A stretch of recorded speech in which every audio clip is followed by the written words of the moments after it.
Hello and welcome everyone. Welcome to the sixth part of the cell. This one is probably going to be the last part in this series. एक quick preview कर लेते हैं कि अभी तक हमने क्या क्या पढ़ा है, इस सीरीज में क्या क्या हुआ है। हमने स्टार्ट किया था सेल की डिस्कवरी से, सेल होता क्या है, कैसे डिस्कवरी हुई, सेल थ्योरी किसने दी, सेल थ्योरी में क्या होता है। उसके बाद हमने देखा कि सिंगल सेल्स क्या होते हैं, मल्टी सेलुलर ऑर्गेनिजम्स क्या होते हैं। हमने फिर ये देखा कि प्रोकैरियोट्स क्या होते हैं, उनके फीचर्स क्या होते हैं। उसके बाद देखा कि यूकैरियोटिक सेल्स क्या होते हैं, यूकैरियोटिक सेल्स के डिफाइनिंग फीचर्स क्या होते हैं, किस कैटेगरी में या किस किस किंगडम में प्रोकैरियोट या यूकैरियोट को डिवाइड किया गया है, वो भी हमने देखा। हम पिछले कुछ वीडियोस से सेल ऑर्गेनल्स को पढ़ रहे थे। अब बहुत सारे हमने सेल ऑर्गेनल्स पढ़े। हमने एंडोप्लाज्मिक रेटिकुलम पढ़ा, हमने गोल्गी एपरेटस पढ़ा, हमें माइटोकॉन्ड्रिया, प्लास्टिड्स, वैक्यूल्स, लाइसोसोम्स, ये सब पढ़े। आज का जो वीडियो है हम कुछ और इम्पोर्टेंट जो सेल ऑर्गेनल्स हैं उनको पढ़ के और बाकी जितने भी टॉपिक्स बचे हैं उनको पढ़ के सम अप करेंगे। तो हो सकता है कि आज का जो वीडियो है वो थोड़ा सा लंबा हो जाए। कुछ इम्पोर्टेंट हमारे सेल ऑर्गेनल्स बचे हैं, हम उनको स्टार्ट करते हैं। सबसे पहला जो हमारा सेल ऑर्गेनल बचा हुआ है वो है राइबोसोम।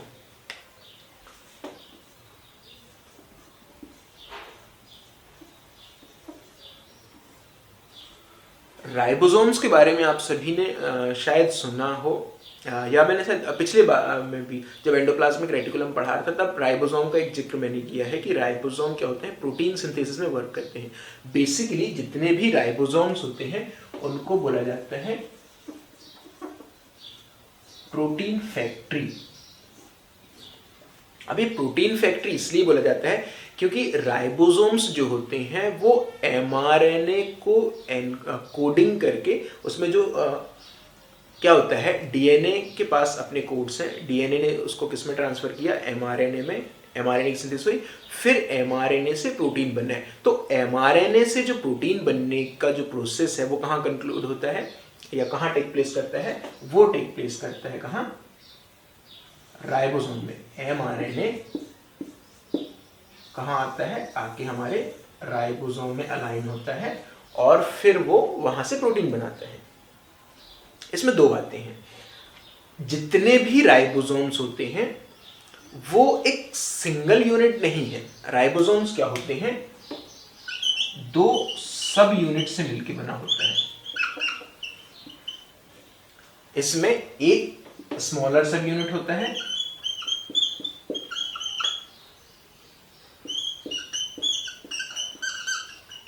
और एक लार्ज सब यूनिट होती है। एक और इंटरेस्टिंग बात आप याद रखिए, जो एमआरएनए है वो एमआरएनए हमेशा आके लार्ज सब यूनिट के ऊपर अलाइन होता है, कुछ ऐसा दिखता है।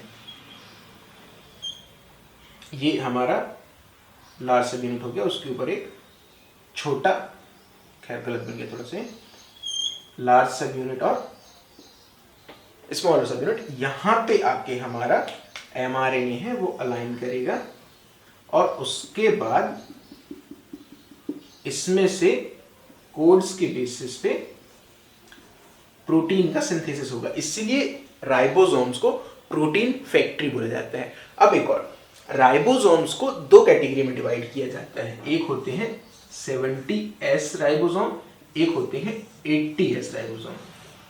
अब आप सोच रहे होंगे सर ये S क्या वाला है, तो ये जो S है इसे कहा जाता है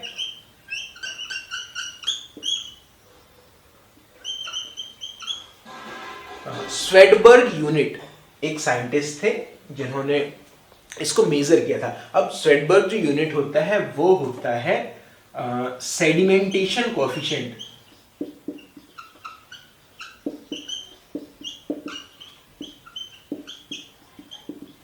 सेडिमेंटेशन कोएफिशिएंट ये होता है कि इनके साइज और डेंसिटी के बेसिस पे इनको मेजर किया जाता है। साइज एंड डेंसिटी के बेसिस पे इनका मेजरमेंट क्या कहलाता है, सेडिमेंटेशन। अब इसके बेसिस पे कितने पार्ट में डिवाइड किया गया है, 70S में। इसमें एक चीज और याद रखनी है आपको, जो 70S का राइबोसोम है इसका जो लार्ज सब यूनिट है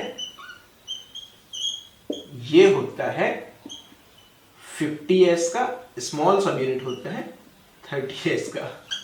आप लोग सोच रहे होंगे सर एस भी आप बता दी, उसके बाद आप कह रहे हैं कि हमको मैथ्स में भी वीक कर रहे हैं। 50 और 30 तो 80 होता है, बट 50 30 80 कब होता है? मैथ्स में होता है। 50 और 30 के दो सब यूनिट हैं, किसके? राइबोसोम्स के। इनसे मिलके एक बनता है सिंगल 70s का राइबोसोम। ठीक। इसके अलावा जो दूसरा 80s का राइबोसोम होता है, 80s में जो लार्ज सब यूनिट है वो होता है 60s का, और जो स्मॉल सब यूनिट है वो होता है 40s का। इसमें 60-40 मिलके 100 नहीं, 60-40 मिलके कितने बनेंगे? 80s। माइटोकॉन्ड्रिया और प्लास्टिड्स जब मैं पढ़ा रहा था तब उसमें मैंने इसका जिक्र किया था कि माइटोकॉन्ड्रिया और प्लास्टिड, उनके अंदर जो राइबोसोम्स होते हैं वो 70s के होते हैं। ये वाले राइबोसोम्स होते हैं जिसमें लार्ज सब यूनिट है वो कितना होता है? 50s का होता है, स्मॉल सब यूनिट 30s का। बट जो हमारा साइटोप्लाज्म है, यूकैरियोटिक सेल्स हैं, उसके अंदर जितने भी राइबोसोम्स प्रेजेंट होते हैं या जो एंडोप्लाज्मिक रेटिकुलम में जितने भी राइबोसोम अटैच्ड हैं वो सब के सब कौन से होते हैं? 80s के राइबोसोम्स होते हैं, जिनमें लार्ज सब यूनिट 60s का होता है और स्मॉल सब यूनिट 40s का होता है। दोनों का काम सेम है, दोनों ही प्रोटीन सिंथेसिस करते हैं। 70s का राइबोसोम भी प्रोटीन सिंथेसिस करेगा और 80s का राइबोसोम भी प्रोटीन सिंथेसिस ही करेगा, बट साइज का डिफरेंस है, सिर्फ इतना ही है। एक चीज और इसमें है, राइबोसोम को सबसे पहले ऑब्जर्व किया था जॉर्ज पैलेडे। इन्होंने किया था 1953 में। हाँ, 1953 में जॉर्ज पैलेडे ने सबसे पहले ऑब्जर्व किया था, इसलिए राइबोसोम्स को एक और नाम से बुलाते हैं, वो होता है पैलेडे पार्टिकल्स। पैलेडे पार्टिकल्स। तो ये पैलेडे पार्टिकल्स दो टाइप के होते हैं, ये राइबोसोम दो टाइप के होते हैं, 70s एंड 80s। दोनों में दो दो सब यूनिट्स होते हैं, एक लार्ज सब यूनिट होता है, एक स्मॉल सब यूनिट होता है। क्या काम करते हैं ये काम करते हैं प्रोटीन सिंथेसिस का। ये कहते हैं कि लाओ भैया हम क्या काम करेंगे, हम प्रोटीन बना के देंगे आपको। इसलिए ये सबसे ज्यादा इंपॉर्टेंट है कि हमारी बॉडी में जितना भी प्रोटीन बनता है वो कौन बना के देता है? हमारा राइबोसोम बना के देता है। तो बहुत इंपॉर्टेंट एक सेल ऑर्गेनल है। ये ग्रेन्युलर होता है। ये जो कंप्लीट राइबोसोम है हमारा, ये ग्रेन्युलर और सर्कुलर टाइप का होता है। ऑल्दो सर्कुलर नहीं होता है, पर दोनों मिलके एक सर्कल जैसा बनाते हैं। ठीक, राइबोसोम हो गया। इसके बाद जैसे हमारी ह्यूमन बॉडी को या एनिमल बॉडी को या बहुत सारी हम देखते हैं ना वर्टिब्रेट्स को, स्ट्रक्चर प्रोवाइड करने के लिए, बॉडी का स्ट्रक्चर एक अलाइन रखने के लिए या बॉडी को संभालने के लिए, वेट को संभालने के लिए स्केलेटन का एक स्ट्रक्चर होता है, ढांचा होता है, जो हमारी बॉडी को, मतलब यहाँ पे सिर है, रीढ़ की हड्डी है, हर शरीर के हर पार्ट में हड्डियां हैं, ये क्या कर रही है? स्ट्रक्चर प्रोवाइड कर रही हैं। इसको क्या बोलता है? स्केलेटन बोला जाता है। वैसे ही सेल के स्ट्रक्चर को मेंटेन करने के लिए और बनाए रखने के लिए क्या होता है? साइटोस्केलेटन होता है। साइटोस्केलेटन, हमारी जो हड्डियां हैं वो कैल्शियम की बनी होती हैं और भी बहुत सारे उसमें केमिकल्स होते हैं। बट जो साइटोस्केलेटन है वो क्या करते हैं? ये न्यूक्लियस से लेके प्लाज्मा मेम्ब्रेन तक ऐसा फैला हुआ एक पूरा फाइबर का स्ट्रक्चर है, जो सारे ऑर्गेनल्स को और पूरे सेल को संभाल के रखता है, उसको फटने नहीं देता है और कहीं भागने नहीं देता है। तो ये क्या काम करता है? ये क्या होते हैं?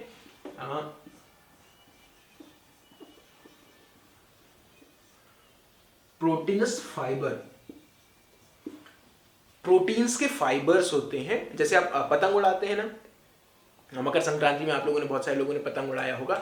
जब पतंग हवा में उड़ती रहती है तो एक धागा आपके हाथ में होता है जो उस पतंग को संभालता है, कहीं इधर उधर ना भागे। धागा थोड़ा सा आप ढील देते हैं, फिर इसको खींचते हैं, फिर बाद में जब हो जाता है उसको लपेट लेते हैं। धागा क्या करता है? पतंग को आपसे जोड़ के रखता है। वैसे ही साइटोस्केलेटन क्या करता है? न्यूक्लियस से प्लाज्मा मेम्ब्रेन और साइटोप्लाज्म में जितने भी ऑर्गेनल्स हैं इन सबको जोड़ के रखता है और क्या करता है, स्ट्रक्चर प्रोवाइड करता है ताकि वो एक दूसरे से दूर ना भागें या फैले ना या बर्स्ट ना हो। इसका काम कौन करता है, साइटोस्केलेटन। मोटा मोटी तौर पर हम देखें तो हमारे सेल ऑर्गेनल जितने थे वो खत्म हो चुके हैं। अब एक जो सबसे इंपॉर्टेंट है वो बचा हुआ है, तो हम उसको देखते हैं। वो बहुत ज़्यादा इंपॉर्टेंट है, ना सिर्फ सेल के पर्सपेक्टिव में पर कंप्लीट सेल बायोलॉजी के पर्सपेक्टिव में जो सबसे मोस्ट इंपॉर्टेंट है वो है हमारा न्यूक्लियस। हमने सेल ऑर्गेनल्स को बाहर से अंदर की तरफ पढ़ना स्टार्ट किया था। हमने प्लाज्मा मेम्ब्रेन देखा, सेल वॉल देखा, वहां से आगे बढ़ते बढ़ते हम अब ऐसा लग रहा है कि हम क्लाइमैक्स तक बस पहुंचने ही वाले हैं। जो न्यूक्लियस होता है वो न्यूक्लियस एनिमल सेल्स में मिड में होता है और प्लांट सेल्स में, क्योंकि वैक्यूल प्लांट सेल्स में बहुत बड़ा होता है इसलिए प्लांट सेल्स में कभी कभी क्या होता है साइड में हो जाता है। बट जो सेल का सेंटर पार्ट है, centre part not structurally but all दो कंट्रोलिंग, सेंट्रली जो कंट्रोलिंग पार्ट है वो क्या होता है, न्यूक्लियस होता है। न्यूक्लियस एक जनरलाइज स्ट्रक्चर में बनाता हूं। ये अगर हमारा सेल है, इसके बीच में यहां पे न्यूक्लियस होगा। न्यूक्लियस क्या करता है, हमारी बॉडी के हर फंक्शन को कंट्रोल करता है। सबसे जो इंपॉर्टेंट काम है वो हमारे जेनेटिक मटेरियल को स्टोर करके रखता है। अगर आप लोग जेनेटिक मटेरियल से बहुत ज़्यादा परिचित नहीं है तो मैंने एक सेपरेट वीडियो जेनेटिक मटेरियल पे बनाया है, उसका लिंक मैं ऊपर दे दूंगा या डिस्क्रिप्शन में भी उसका लिंक डाल दूंगा, आप उसको जाके चेकआउट कर सकते हैं। उसके बाद फिर शायद ये बातें आपको और अच्छे से समझ में आए। अभी के लिए ये क्या करता है, हमारा जो जेनेटिक मटेरियल है उसको स्टोर करके रखता है।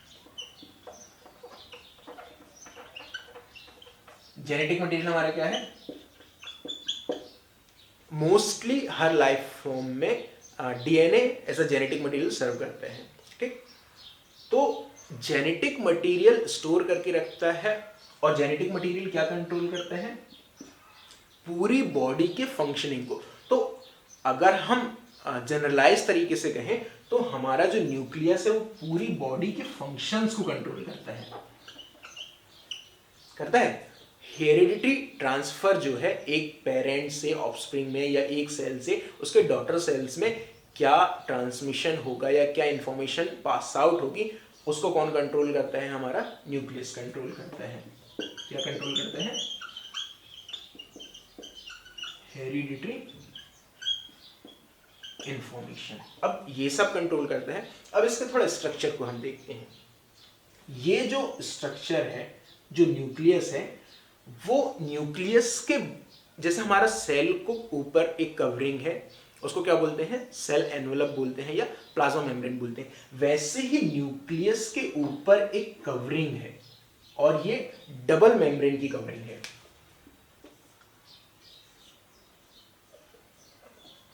डबल मेम्ब्रेन, इस मेम्ब्रेन को बोला जाता है न्यूक्लियर मेम्ब्रेन या न्यूक्लियर एनवेलप।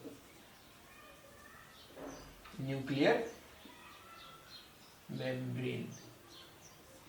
अब ये जो मेम्ब्रेन है वो हमारे प्लाज्मा मेम्ब्रेन से बहुत अलग है। हमारा प्लाज्मा मेम्ब्रेन है वो सेमी परमिएबल है, सेमी परमिएबल ये भी है, बट जो प्लाज्मा मेम्ब्रेन है वो सिंगल मेम्ब्रेन है, वो कंटिन्यूअस है। बट इसके साथ क्या होता है, इसमें कहीं कहीं बीच में इनर लेयर और आउटर लेयर बीच में कोलैप्स करके कुछ गैप छोड़ देते हैं और इन गैप्स को बोला जाता है न्यूक्लियर पोर। न्यूक्लियर पोर, ठीक।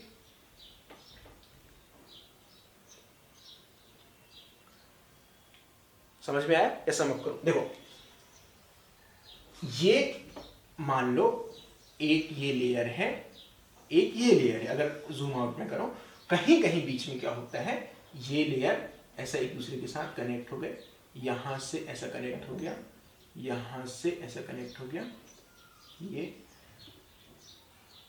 अब इसके बीच में जो ये गैप छूटा, ये गैप, इनको बोला जाता है न्यूक्लियर पोर।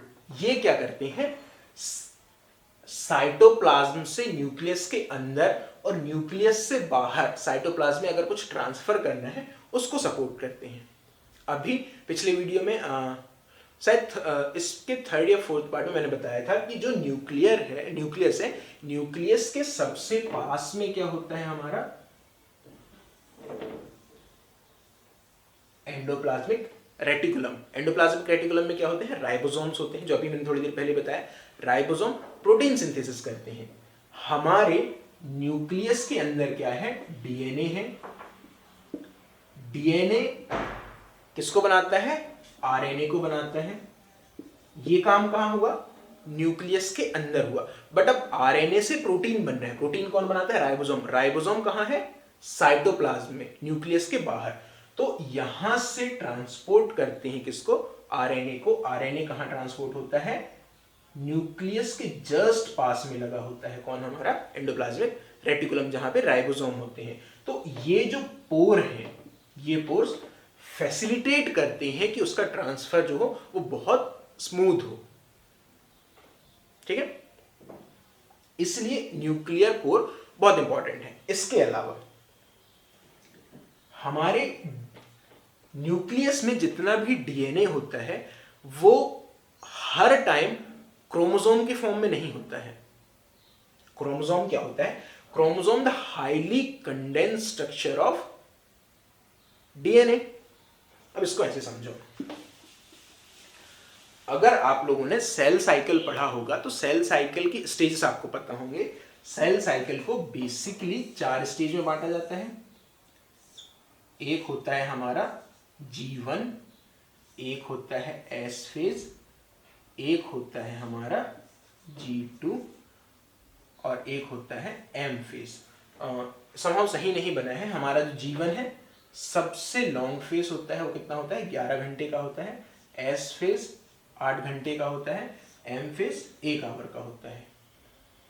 ठीक, 11 8 19 और 1 20। और G2 फेज जो होता है वो होता है 4 आवर्स का। ठीक, जो डीएनए है वो क्रोमोसोम फॉर्म में सिर्फ और सिर्फ एम फेज में होता है।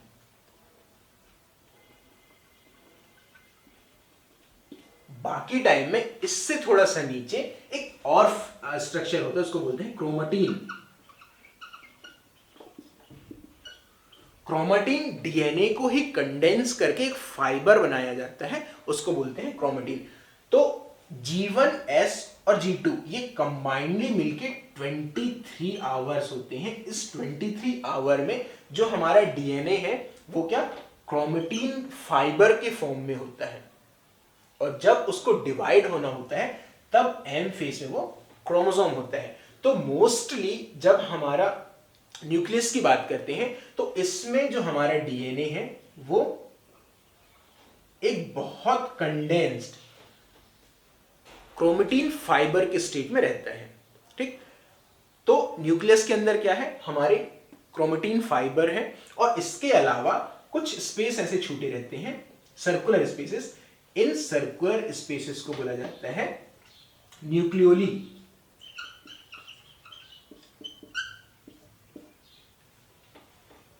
ठीक, तो न्यूक्लियस में क्या है, न्यूक्लियर एनवेलप है, उसमें न्यूक्लियर पोर्स हैं। उसके अलावा हमारा जो जेनेटिक मटेरियल है डीएनए वो हाईली कंडेंस फॉर्म में है। बट सबसे ज्यादा हाईली कंडेंस फॉर्म में कब रहता है, जब उसको माइटोसिस करना होता है या सेल को जब जेनेटिक मटेरियल को डिवाइड करना होता है तब होता है। ऑल्दो उसके अलावा 23 आवर्स की जो साइकिल होती है, जिसको हम इस 23 आवर को कंबाइंडली बोला जाता है इंटरफेस। जो हमारा इंटरफेस न्यूक्लियस है उसमें डीएनए क्या होता है, क्रोमेटिन फाइबर के स्टेट में होता है और ये क्रोमेटिन फाइबर न्यूक्लियस में होता है। ठीक, तो ये होता है हमारा न्यूक्लियस। न्यूक्लियस के जो फंक्शंस हैं वो मैंने ऑल्दो पहले ही बता दिए हैं, उसके अलावा फिर से बता देता हूं। क्या करता है ये, हमारे जेनेटिक मटेरियल को स्टोर करेगा। अगर जेनेटिक मटेरियल को स्टोर कर रहा है तो सेल के हर फंक्शन को रेगुलेट करेगा। जो हमारा इंफॉर्मेशन है उसके ट्रांसमिशन को कंट्रोल करेगा या उसको बढ़ाएगा आगे। ठीक, मैंने अभी न्यूक्लियस पे एक दो बातें बताई। पहला मैंने ये क्या कहा कि जो हमारा जेनेटिक मटेरियल है वो इंटरफेस स्टेट में क्या होता है, क्रोमेटिन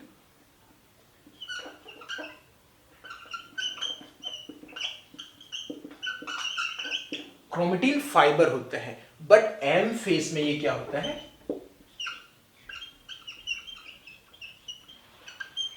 क्रोमोसोम के शेप में होता है।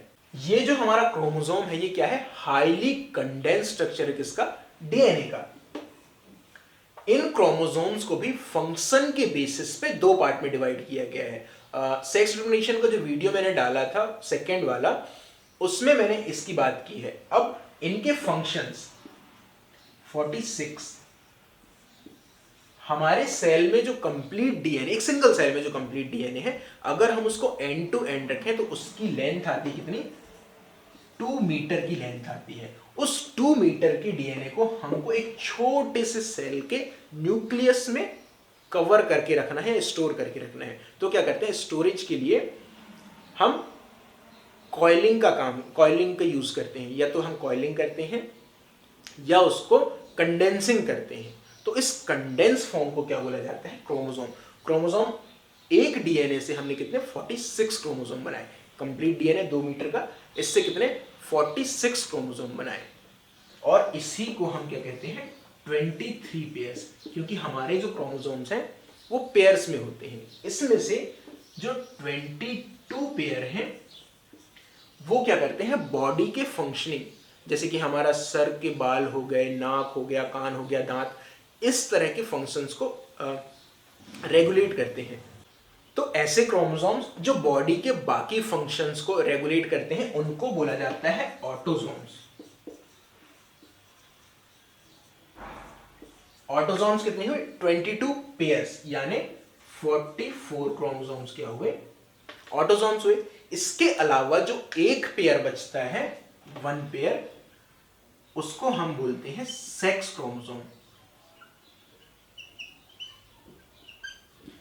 इसके बारे में मैंने एक डिटेल्ड में वीडियो ऑलरेडी बना के रखा है, तो यहां बहुत ज्यादा उसको एक्सप्लेन नहीं करूंगा। अभी जो मेन हम बात करने वाले थे वो हम क्रोमोसोम की बात करने वाले थे।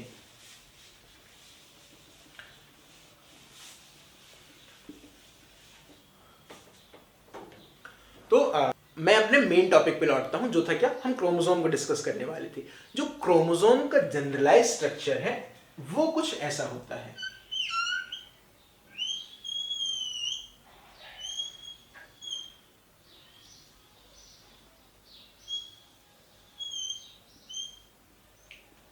ये हमारे क्रोमोसोम का जनरलाइज स्ट्रक्चर है। इसमें आप देख रहे हैं कि एक बीच में सेंटर पार्ट है, इसके अलावा ऐसा लग रहा है कि 4 हाथ पांव निकले हुए हैं।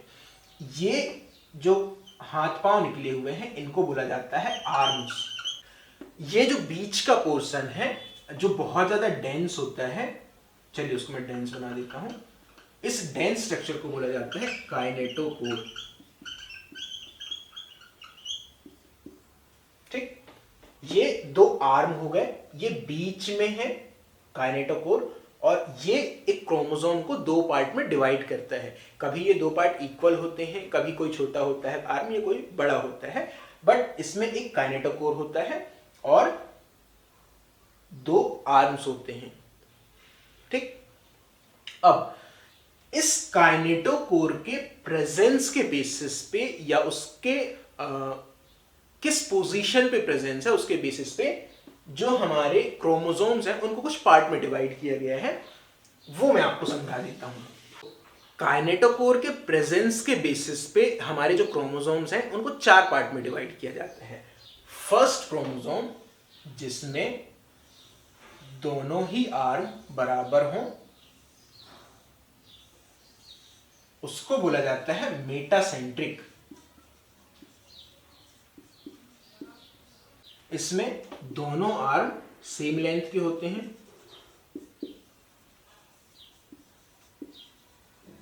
इसके अलावा जो दूसरा होता है उसमें एक आर्म छोटा और एक साइड का आर्म जो क्या होता है, बड़ा होता है। इसको बोला जाता है सब मेटासेंट्रिक।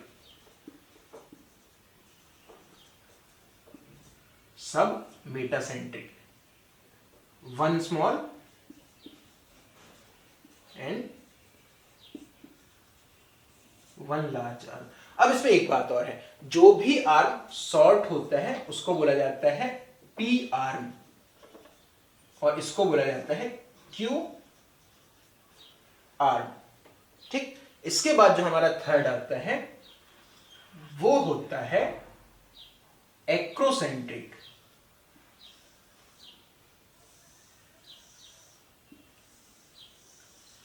एक्रोसेंट्रिक में जो पी आर्म है वो बहुत ही ज्यादा शॉर्ट हो जाता है, या जो हमारा सेंट्रोमियर है या काइनेटोकोर है वो क्या होता है, बिल्कुल लास्ट में पहुंच जाता है। इसको क्या बोला जाता है, इसको बोला जाता है एक्रोसेंट्रिक। इसके अलावा एक और आता है जिसको बोला जाता है टीलोसेंट्रिक। टीलोसेंट्रिक ऐसे क्रोमोसोम्स होते हैं जिनमें जो काइनेटोकोर है वो बिल्कुल टीलो यानी टेल, लास्ट में, सबसे लास्ट में, टीलोसेंट्रिक। टीलोसेंट्रिक में सबसे लास्ट में क्रोमोसोम कहां होता है, ऑन द टिप, उसमें पी आर्म होता ही नहीं है। ठीक, कभी कभी ये भी होता है कि टीलोसेंट्रिक में कभी कभी थोड़ा सा पोर्शन आ गया, हल्का, बिल्कुल हल्का, बट जनरली ये होता है कि जो हमारा काइनेटोकोर है वो सबसे लास्ट में होगा। इसके अलावा कभी कभी ये होता है कि म्यूटेशंस होते हैं या कुछ अलग हो गया, या एक्सटर्नल फंक्शंस के कारण कभी कभी इनके ऊपर में थोड़ा डेवलपमेंट हो गया, तो इस डेवलपमेंट को बोला जाता है सैटेलाइट। क्या बोलते हैं, सैटेलाइट। ठीक, तो आई होप कि आपको ये सब कुछ समझ में आ गया हो। ये इस टॉपिक का या इस सीरीज का लास्ट वीडियो था, तो मैं इन सबको एक बार फिर से सम अप कर देता हूं। आज जो हमने देखा, हमने क्या देखा, राइबोसोम्स देखा। राइबोसोम्स के 2 सब यूनिट होते हैं। राइबोसोम को एक और नाम से बुलाया जाता है, अगर आपको याद है तो अभी आप कमेंट करके मुझे बताइए। उसके 2 सब यूनिट हैं, एक लार्ज सब यूनिट है, एक स्मॉलर सब यूनिट है। वो क्या करता है, प्रोटीन फैक्ट्री है, प्रोटीन सिंथेसिस का काम करता है। उसके अलावा हमने साइटोस्केलेटन को देखा, जो हमारी बॉडी की स्केलेटन है, जो बॉडी को स्ट्रक्चर प्रोवाइड करती है, वैसे ही सेल को स्ट्रक्चर प्रोवाइड करने के लिए हमारे पास क्या होते हैं, साइटोस्केलेटन होते हैं। उसके बाद हमने न्यूक्लियस देखा, न्यूक्लियस के अलग अलग पार्ट को देखा। उसमें यह देखा कि न्यूक्लियर एनवलप जो होता है या न्यूक्लियर मेम्ब्रेन होता है वो डबल लेयर्ड होता है। जब अपर लेयर और मिडिल लेयर, सॉरी, जब आउटर लेयर और इनर लेयर साथ में कोलैप्स हो जाते हैं तो एक गैप छूटता है। उस गैप को क्या बोला जाता है, न्यूक्लियर पोर। न्यूक्लियर पोर क्या करता है, एमआरएनए के और अदर सब्सटेंस के ट्रांसमिशन को फैसिलिटेट करता है। ठीक, उसके अलावा हमने देखा कि हमारा जो जेनेटिक मटेरियल है वो न्यूक्लियस के अंदर होता है। किस फॉर्म में होता है, मेजरली 23 समथिंग आवर्स वो क्या होता है, क्रोमेटिन फाइबर के शेप में होता है। बट 1 आवर के लिए जब हमारा सेल माइटोसिस फेज में होता है तब वो हाईली कंडेंस, कौन, क्रोमोसोम के बेसिस पे, क्रोमोसोम के स्ट्रक्चर में होता है। और क्रोमोसोम में जो काइनेटोकोर है उसके बेसिस पे हम क्रोमोसोम को 4 पार्ट में डिवाइड करते हैं। फर्स्ट मेटासेंट्रिक, सब मेटासेंट्रिक, एक्रोसेंट्रिक एंड टीलोसेंट्रिक। ये यहां तक हमारा सेल और सेल ऑर्गेनल सब समाप्त होते हैं। आई होप कि आपको मेरा ये वीडियो या बाकी सब्सिक्वेंट वीडियोस और ये सीरीज पसंद आई होगी। अगर आपको ये वीडियोस जरा भी हेल्पफुल लगी हों या आपने इनसे कुछ भी सीखा हो तो प्लीज़ मुझे कमेंट्स करके बताइए। अपने दोस्तों को या ऐसे लोग जो बायोलॉजी पढ़ रहे हैं जिनको इन वीडियोस की ज़रूरत है उनके साथ शेयर करिए। और प्लीज़ मेरे चैनल को सब्सक्राइब करिए ताकि आने वाले टाइम में जब मैं और भी वीडियोस डालता हूं तो उनके नोटिफिकेशंस आपको मिले। तो आज के दिन मैं इस टॉपिक को यहीं पे ख़त्म करता हूं। हम फिर किसी दूसरे टॉपिक में कुछ दूसरे इंटरेस्टिंग बातों के साथ मिलेंगे। तब तक के लिए सभी को बाय बाय। और आपके अगर कुछ स्पेसिफिक टॉपिक्स के सजेशंस हो या आप चाहते हैं कि कोई स्पेसिफिक टॉपिक जिसमें मैं वीडियो बनाऊं, तो आप वो मुझे कमेंट करके बता सकते हैं। Thank you very much.